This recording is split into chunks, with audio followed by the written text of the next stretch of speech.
How's it going, everybody? David Hitch here, House Hitch Gaming, and I am back, and I am here to show you a game that I picked up from Gen Con. That is from Future Lore Studios. It's a TCG that I do believe you should give a look at if you're a card game player like me.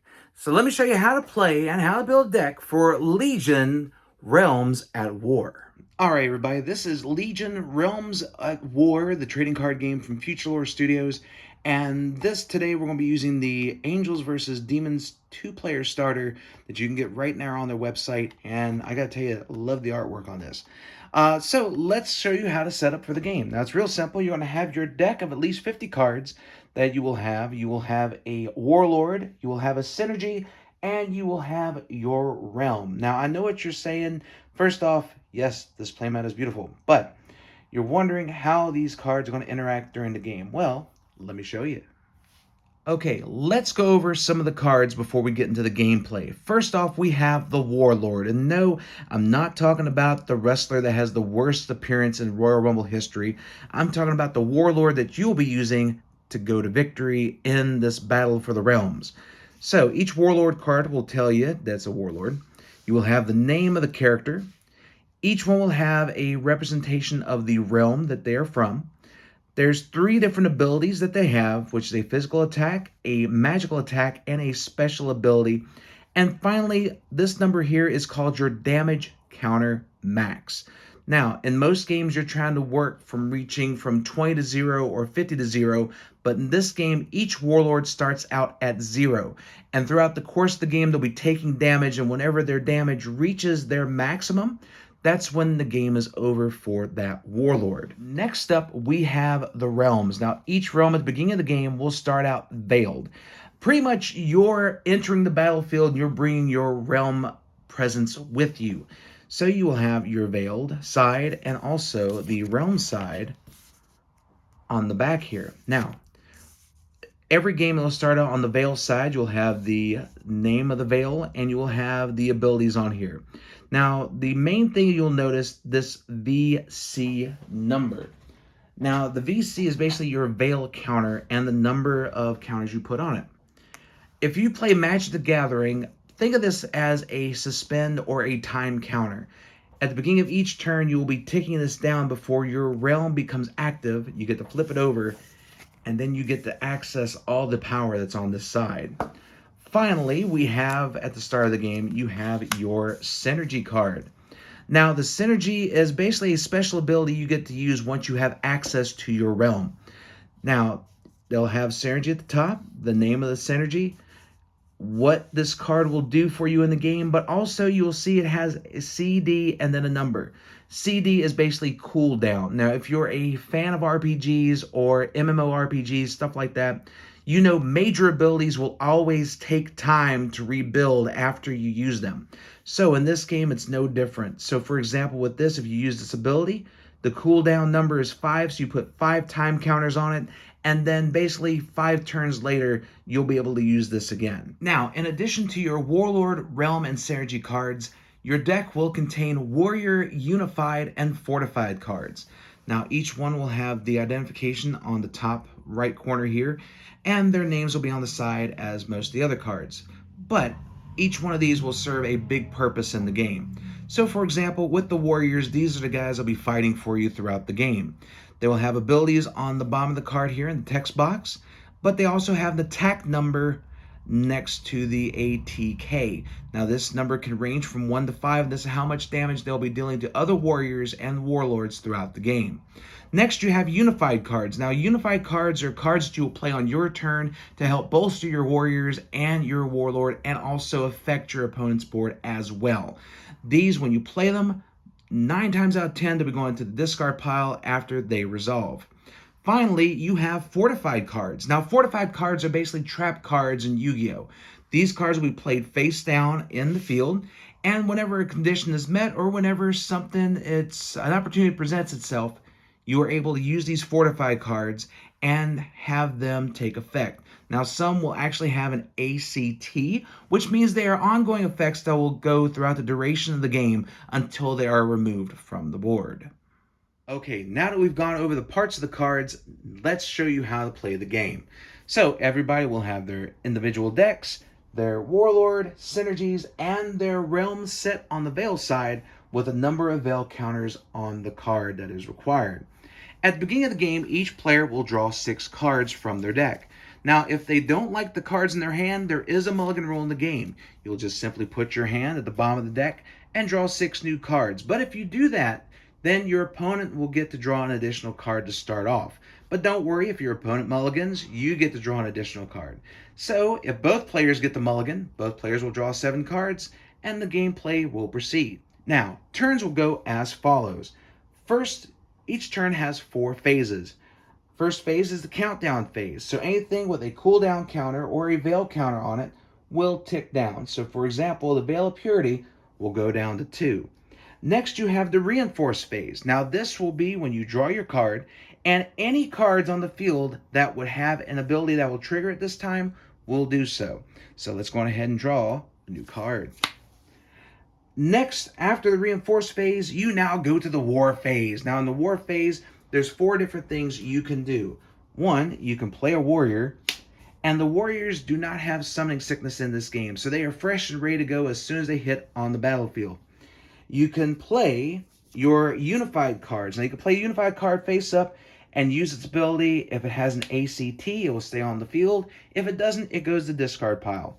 You can also play unified cards face down in addition to your fortified cards. This basically frees up hand space in your hand because there is a maximum hand size of 8 cards that you need to watch out for.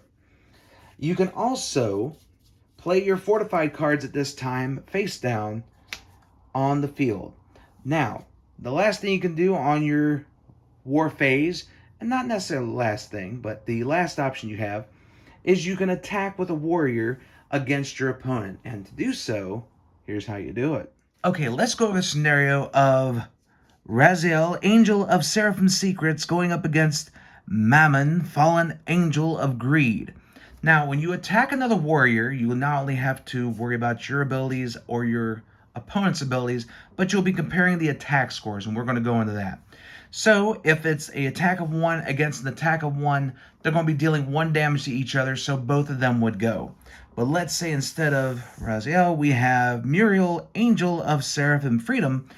They have an attack of 2 going up against an attack of 1. So that means the Fallen Angel will deal 1 damage here.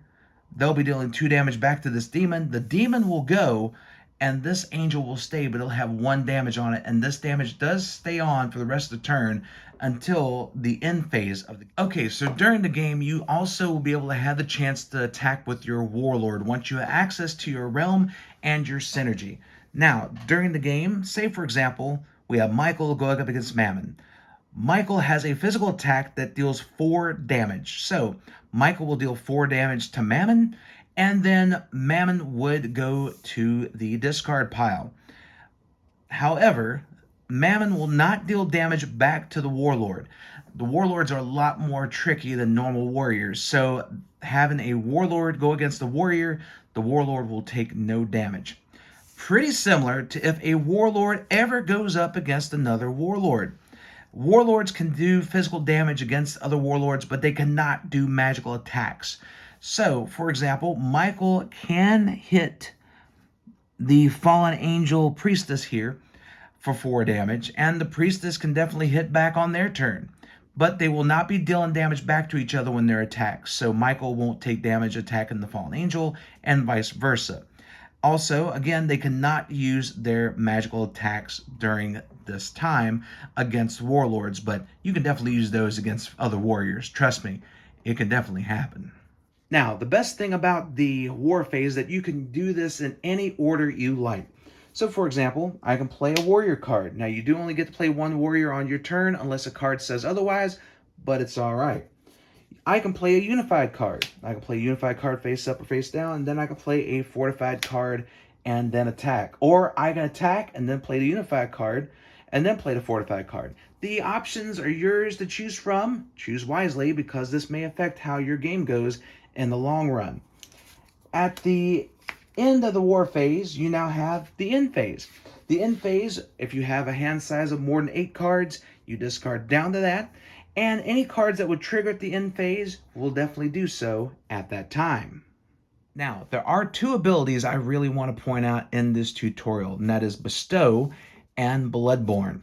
So, for Bestow, like in the card Sanctum of the Seraphim, Bestow gives your creatures temporary boosts to help them out in battle. So for this one, for example, this one gives +1 attack to all Seraphim Angel warriors on your side of the field.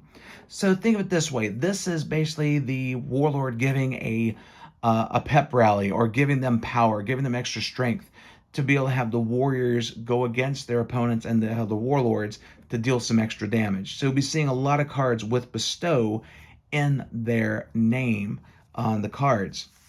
The other thing I want to point out is Bloodborne. Now, Bloodborne, this is where your warlords will be taking a lot of damage, because these abilities on the cards will definitely have a big swing in the game, but it does come at a cost.